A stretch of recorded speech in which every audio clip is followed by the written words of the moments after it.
ওস্তাদের মার শেষ রাতে আজকে শেষ ম্যাচ ছিল দুর্বার রাজশাহীর এবং ওস্তাদ তার খেলা দেখালো। দুর্বার রাজশাহী শেষ ম্যাচ জিতে গেল, 12 ম্যাচে 6 ম্যাচে হেরেছে, কিন্তু 12 পয়েন্ট তাদের কাছে তবুও আছে। পয়েন্ট টেবিলে এখন 3 নম্বরে। খুলনা যদি কোনো একটা ভুল করলো, একটা ম্যাচ হারলো, তাহলে দুর্বার রাজশাহী সরাসরি পৌঁছে যাবে প্লে অফে। একদম ঠিক শুনছেন বন্ধুগণ, দুর্বার রাজশাহী কেউ হয়তো এই দল থেকে আশাই করেনি। তার আগে বলি সিলেট স্ট্রাইকার, তারা কি করতে এসছে? তারা বিপিএল খেলতে এসছে শুধু হারার জন্য। 11 ম্যাচ খেলে ফেলেছে, মাত্র 2 ম্যাচে জয়। সিলেট স্ট্রাইকারের এবারের সিজন সব থেকে বাজে গেল। প্রথম দিকে মনে হচ্ছিল ঢাকা ক্যাপিটাল সব থেকে দুর্বল দল, কিন্তু তাদেরকেও টেক্কা দিল সিলেট স্ট্রাইকার। সিলেট স্ট্রাইকার নিচের দিক থেকে সবার উপরে। তো সিলেটের কথা বাদ দেন, আজকে কথা বলবো দুর্বার রাজশাহী, খুলনা স্ট্রাইকার এবং চিটাগং কিংসের মধ্যে কারা, কোন দুটি দল প্লে অফে যাবে। কারণ রংপুর এবং ফরচুন বরিশাল তারা আগেই কোয়ালিফাই করে গেছে। যদি আমরা পয়েন্ট টেবিল দেখি, সেখানে 3 নম্বরে আছে দুর্বার রাজশাহী, কোনো ম্যাচ তাদের বাকি নেই। চিটাগং কিংস 4 নম্বরে আছে, তারা 9 ম্যাচ খেলেছে, 10 পয়েন্ট। এখন তাদের কাছে 3টে ম্যাচ বাকি আছে, যদি 2টো ম্যাচ জেতে তাহলে তারা কোয়ালিফাই করে যাবে 14 পয়েন্ট নিয়ে।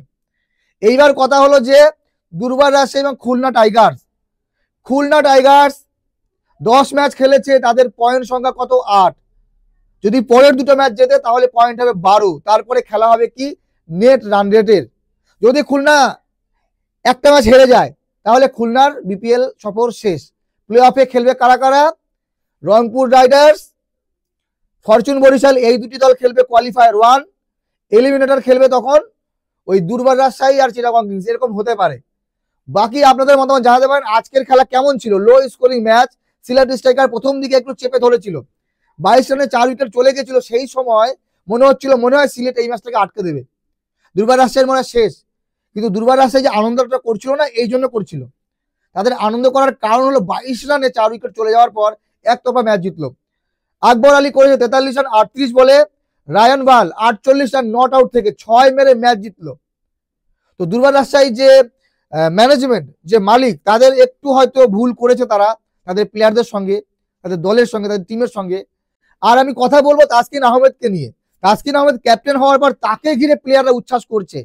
এটা থেকে ভালো লাগছে যে তাসকিন আহমেদ হয়তো বা প্রত্যেক প্লেয়ারকে এক করে রেখেছে, তাদেরকে হয়তো আশ্বাস দিয়েছে সব ঠিক হবে, তোমরা ম্যাচ খেলো, তোমরা ম্যাচ যেতো, আমরা চ্যাম্পিয়ন হবো, প্লে অফ খেলবো, কিন্তু বাকি তোমরা আমার সঙ্গে থাকো, আমি তোমাদের সাপোর্ট চাই। হয়তো সেই সাপোর্ট তাসকিন আহমেদ পাচ্ছে। তার দল ভালো খেলছে, শুধু ব্যাটিং না, বোলিং ভালো করেছে। মেহরুব আজকে 4 ওভার বল করে 15 রান দিয়ে 4 উইকেট নিয়ে 4 উইকেট। তার সঙ্গে মৃত্যুঞ্জয় চৌধুরী আরো একবার আজকে দুর্দান্ত, গত ম্যাচে ভালো বল করেছিল, আর আজকে 4 ওভার 33 রান 3 উইকেট নিয়েছে। তাসকিন আহমেদ 1 উইকেট নিয়েছে। তো সবকিছু মিলিয়ে দুর্বার রাজশাহী ভালো খেললো, খেলা আমরা উপভোগ করছি। রাজশাহী এর পরেও যদি প্লে অফে যেতে না পারে তাহলে ভাববো দুর্বার রাজশাহীর ভাগ্যটাই খারাপ। বাকি সবকিছু দুর্বার রাজশাহীর সঙ্গে আছে। খুলনা অবশ্যই চাইবে তারা প্লে অফে যেতে।